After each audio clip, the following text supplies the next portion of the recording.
Long before the magnificent temples of Angkor reached for the heavens, and before kings etched their names into the history of stone, there existed a secret brotherhood.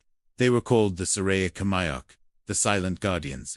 They were the sworn protectors of the ancient Khmer lands, a shield against the darkness long before any official kingdom had been declared. In a small village nestled on the edge of the great Prey Tom forest, a place where whispers of spirits filled the twilight air, lived a young man named Dara. He wasn't born into nobility or wealth. His only inheritance was a heart full of courage and a spirit that could not be broken. One day, a shadow fell upon the land. Invaders from a distant shore, greedy for power, sought to conquer the sacred river roots that were the lifeblood of the people. The village elders, their faces etched with worry, sent out a call for defenders, for anyone willing to stand against the coming storm. Many hesitated, but Dara, though young and untested, stepped forward without a moment's doubt. Armed with little more than a spear, he had carved himself in a small charm, blessed by the village priest. He embarked on a perilous journey. His mission was not to fight alone, but to venture deep into the untamed wilderness and unite the scattered clans who had long lived in isolation. He was one man against an impossible task, driven by a simple, powerful belief. His people were worth fighting for. As he traveled through dense jungles and across winding streams, he met a woman named Sophia. She was a healer, but her gifts extended beyond mending wounds. She could read the whispers of the wind and sense danger long before it appeared. Seeing the unwavering determination in Dara's eyes, she believed he carried the light of destiny. She joined his quest, her wisdom and foresight becoming as crucial as any weapon. Together, they navigated the treacherous landscape, and it was during this journey that they stumbled upon something extraordinary. Hidden beneath a tangle of ancient vines were forgotten ruins, structures that predated any known history. The stones were covered in intricate carvings depicting deities and heroes, so old their names had been erased from memory. And among these carvings, they found a prophecy. It spoke of a time when darkness would return to the land, but it also promised that in this dark hour, the brave would rise. They would not fight for glory, for titles, or for riches. They would rise for the people. Reading those words, Dara and Sophia understood their path was part of a much larger story, a destiny woven into the very fabric of their homeland. The prophecy fueled their resolve. They traveled from clan to clan, sharing their discovery and igniting the fire of unity. Dara's sincerity and Sophia's wisdom convinced the scattered tribes to set aside their differences and stand together as one. By the time the invaders reached the heart of the land, they were met not by a divided and frightened people, but by a united front. The allied clans, led by Dara, stood ready. The invaders, confident in their superior numbers and iron weapons, sneered at the sight of the simple villagers, armed with spears and bows. They underestimated the power of people fighting for their homes, for their families, for their very existence. The battle that ensued was legendary. It raged for 3 days and 3 nights, a desperate, brutal clash of iron against spirit. The invaders fought for conquest, but the clans fought with the strength of their ancestors flowing through their veins.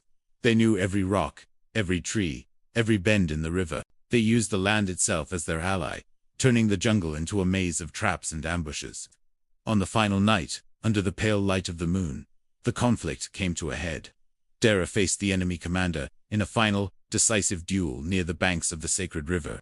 The clash of their weapons echoed through the valley.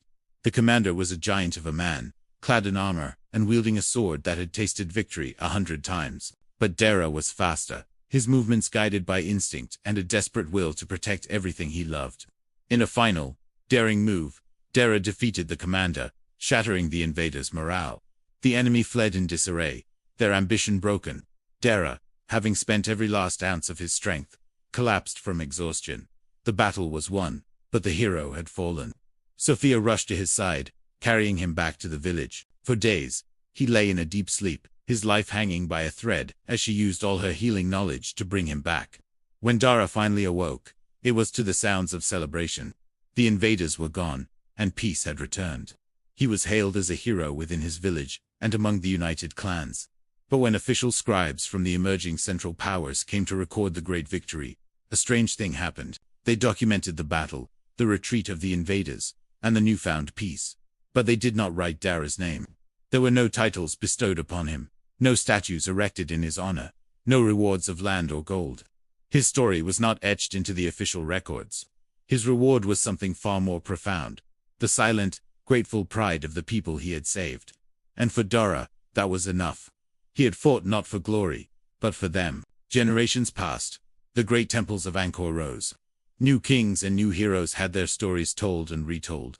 The memory of the united clans and their young leader began to fade, becoming little more than a whisper in the wind, a half-remembered folktale told by grandmothers to their grandchildren. The forests grew back, covering the battlefields and the ancient ruins.